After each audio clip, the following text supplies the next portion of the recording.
Hi friends, welcome back to my channel. ഇന്നത്തെ വീഡിയോയിൽ ഇതേപോലത്തെ വാട്ടർ ക്യാൻഡിൽ എങ്ങനെ ഉണ്ടാക്കണമെന്നാണ്. അപ്പോൾ വീഡിയോ ഇഷ്ടപ്പെട്ട ലൈക്ക് ചെയ്യുക, ഷെയർ ചെയ്യുക, സബ്സ്ക്രൈബ് ചെയ്യുക. ആദ്യം ഒരു പ്ലെയിൻ ഗ്ലാസ് എടുക്കുക. ഡെക്കറേഷന് വേണ്ടി കുറച്ച് സ്റ്റോൺസ് ഇടുന്നുണ്ട്. ഇതിലേക്ക് കുറച്ച് വെള്ളം ഒഴിച്ചു കൊടുക്കുക.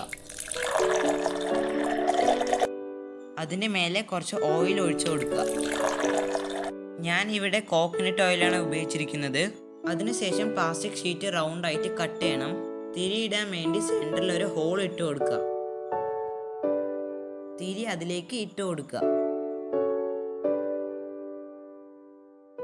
ക്യാൻഡിൽ ഇവിടെ റെഡി ആയിട്ടുണ്ട്. ഇനി ഞാൻ കത്തിച്ച് കാണിച്ചു തരാം.